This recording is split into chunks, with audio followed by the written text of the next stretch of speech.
ബഹുമാനപ്പെട്ട പ്രധാനമന്ത്രിയുടെ സന്ദർശനവുമായി ബന്ധപ്പെട്ട് തിരുവനന്തപുരം നഗരസഭാ മേയറെ സ്വീകരണ ചടങ്ങിൽ നിന്ന് ഒഴിവാക്കിയ നടപടി അങ്ങേയറ്റം പ്രതിഷേധാർഹമാണ്.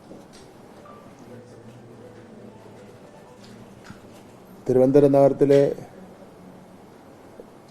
ജനങ്ങളോട് കാണിച്ച ഒരു നിന്ദയാണെന്ന് കണക്കാക്കാൻ കഴിയുന്ന നിലയിലുള്ള നടപടിയാണ് ആ ഒഴിവാക്കൽ നടപടി.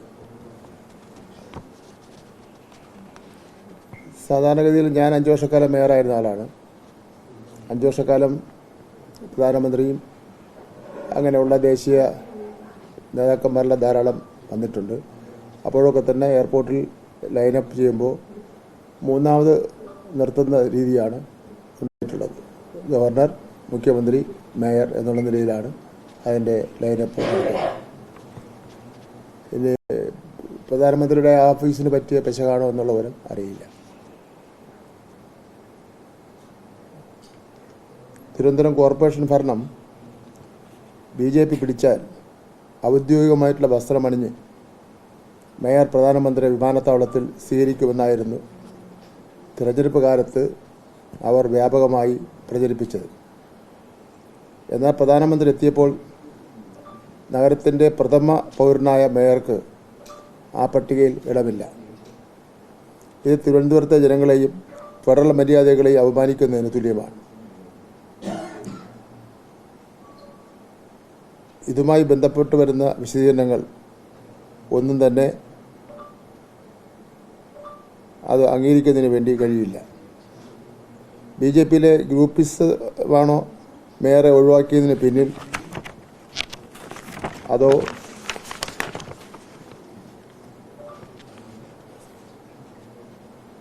VV രാജേഷിനോടുള്ള വ്യക്തിപരമായ വിരോധമാണോ എന്ന് അറിയില്ല. തിരുവനന്തപുരത്തിന് പ്രഖ്യാപിക്കുമെന്ന് പറഞ്ഞ വികസന ബ്ലൂ പ്രിന്റ് 45 ദിവസത്തിനകം പ്രധാനമന്ത്രി നേരിട്ടെത്തി വികസന ബ്ലൂ പ്രിന്റ് പ്രഖ്യാപിക്കുമെന്നായിരുന്നു BJP നേതാക്കന്മാരുടെ അവകാശവാദവും പ്രകടനപത്രികയിലും പറഞ്ഞിരിക്കുന്നത്. തിരുവനന്തപുരം നഗരത്തെ ലോകത്തെ ഏറ്റവും പ്രധാനപ്പെട്ട നഗരങ്ങളോടുകൂടി മത്സരിക്കുവാൻ കഴിയുന്ന നിലയിലുള്ള നഗരമാക്കി മാറ്റുന്ന നിലയിലുള്ള പദ്ധതികൾ 45 ദിവസത്തിനകം പ്രധാനമന്ത്രി വന്ന് തിരുവനന്തപുരത്ത് പ്രഖ്യാപിക്കുമെന്നാണ് പറഞ്ഞിരുന്നത്. പ്രധാനമന്ത്രി 45 ദിവസത്തിനകം എത്തിച്ചേർന്നു. പക്ഷേ ഒരു പ്രഖ്യാപനവും നടത്തിയിട്ടില്ല എന്നുള്ളതാണ്. ജനങ്ങൾ പ്രധാനമന്ത്രി വരുമെന്ന് കേട്ടപ്പോൾ തന്നെ ആകാംക്ഷയോട് കാത്തിരിക്കുകയായിരുന്നു. കാരണം ലോകത്തെ ഏറ്റവും വലിയ നഗരങ്ങളിൽ ഒന്നായ നമ്മുടെ തിരുവനന്തപുരം നഗരം മാറാൻ വേണ്ടി പോവുകയാണല്ലോ എന്ന് എല്ലാ നഗരവാസികളും ധരിച്ചു. പക്ഷേ ഒരു വികസന പ്രവർത്തനവും സംബന്ധിച്ചിടത്തോളം ഒരക്ഷരം മിണ്ടുന്നതിന് വേണ്ടി ബഹുമാനപ്പെട്ട പ്രധാനമന്ത്രി തയ്യാറായില്ല. തെരഞ്ഞെടുപ്പ് കാലത്തെ വാഗ്ദാനങ്ങൾ പാലിക്കാൻ ബാധ്യതയില്ല എന്ന നിലപാട് BJP ആവർത്തിക്കുകയാണ് ഇവിടെ ചെയ്തിട്ടുള്ളത്. വികസന കാര്യങ്ങളിലേക്ക് വന്നാൽ പുതിയ ട്രെയിനുകൾ അനുവദിച്ചൊരു സന്തോഷമുണ്ട്. അമൃത് ഭാരത് എക്സ്പ്രസും നാഗർകോവിൽ മംഗലാരു സർവീസും തൃശ്ശൂർ ഗുരുവായൂർ പാസഞ്ചറും കേരളത്തിന് ആശ്വാസം തന്നെയാണ്. അതിന് റെയിൽവേ മന്ത്രാലയത്തോട് നന്ദി പറയുകയാണ്. പക്ഷേ മരുഭൂമിയിൽ ഒരു തുള്ളി വെള്ളം നൽകുന്നത് പോലെയാണിത്. കഴിഞ്ഞ 12 വർഷക്കാലമായി കേരളത്തിൻ്റെ റെയിൽവേ വികസനം വലിയ മുരടിപ്പിലാണ്.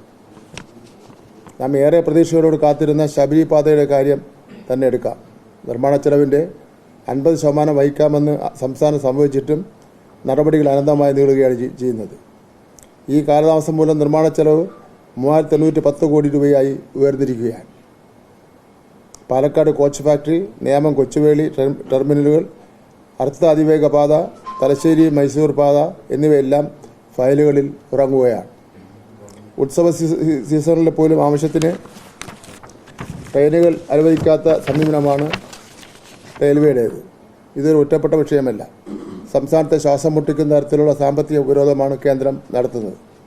പൊതുവിദ്യാഭ്യാസ മന്ത്രി എന്ന നിലയിൽ പറയട്ടെ, സ്കൂളുകൾക്ക് സമഗ്ര ശിക്ഷ അഭിയാൻ ഫണ്ടിൽ 1418.18 കോടി രൂപ കേന്ദ്രം തടഞ്ഞു വച്ചിരിക്കുകയാണ്. ഇത് നമ്മുടെ കുട്ടികളുടെ ഭാവിയെ ബാധിക്കുന്ന വിഷയമാണ്. ബഹുമാനപ്പെട്ട പ്രധാനമന്ത്രി പറഞ്ഞത് അത് വാങ്ങുന്നില്ല എന്നാണ് പറഞ്ഞത്. തടഞ്ഞു വച്ചിരിക്കുകയാണ്, ആ കാശ് ഞങ്ങൾക്ക് തരുന്നില്ല എന്നുള്ളതാണ് യാഥാർത്ഥ്യം. വയനാട് ദുരന്തമുണ്ടായപ്പോൾ പോലും അർഹമായ സഹായം നിശ്ചയിച്ചു. കേന്ദ്ര ആവിഷ്കൃത പദ്ധതികൾ സംസ്ഥാനം നടപ്പിലാക്കുന്നില്ല എന്ന ആരോപണം പച്ചക്കള്ളമാണ്. കേരളത്തിന് അർഹമായ ഫണ്ടുകൾ അനുവദിക്കാതെ വികസനത്തിന് തുറക്കം വയ്ക്കുന്ന നടപടി കേന്ദ്ര സർക്കാർ അവസാനിപ്പിക്കണം. റെയിൽവേ വികസനത്തിലെ അവഗണന അവസാനിപ്പിക്കാൻ ചെയ്യണം. തടഞ്ഞു വച്ചിരിക്കുന്ന തുക അടിയന്തരമായി അനുവദിക്കുവാനും കേന്ദ്ര ഗവൺമെൻറ് തയ്യാറാവണം. ഒരു കാര്യം വ്യക്തമാക്കുവാൻ ഞാൻ ആഗ്രഹിക്കുകയാണ്. കേന്ദ്രം ഭരിക്കുന്ന BJP നേതാക്കന്മാർ UPയും ബീഹാറുമൊക്കെ മാതൃകയാക്കിയാണ് കേരളത്തെ വിലയിരുത്തുന്നത്. രാജ്യത്തെ ഏറ്റവും വലിയ മികച്ച പൊതുവിദ്യാലയങ്ങളുടെ ശൃംഖല കേരളത്തിൽ ആണുള്ളത്. PM ശ്രീ സ്കൂളിനേക്കാൾ എത്രയോ മികച്ചതാണ് കേരളത്തിലെ മിക്ക സർക്കാർ സ്കൂളുകളും. ആ കുറവ് വിലയിരുത്താൻ കഴിയുന്നില്ല എന്നുള്ളതാണ് ഏറ്റവും പ്രധാനപ്പെട്ട കാര്യം. അപ്പം അതുകൊണ്ട് BJP നേതാക്കന്മാർ ഇടപെട്ടുകൊണ്ടാണ് കേന്ദ്ര ഫണ്ട് തടഞ്ഞു വച്ചിരിക്കുന്നതും പ്രത്യേകിച്ച് വിദ്യാഭ്യാസ വകുപ്പിന് ലഭിക്കേണ്ട PM ശ്രീ അടക്കമുള്ള ഫണ്ടുകൾ തടഞ്ഞു വച്ചിരിക്കുന്നത്. ഇനിയെങ്കിലും വൈകിയാണെങ്കിൽ പോലും ഇടപെട്ടുകൊണ്ട് നമ്മുടെ കുട്ടികൾക്ക് കിട്ടേണ്ട കാശ് അത് ലഭിക്കുന്നതിന് വേണ്ടിയുള്ള നടപടികൾ സ്വീകരിക്കണമെന്നുള്ളതാണ് എനിക്ക് സൂചിപ്പിക്കുവാനുള്ളത്.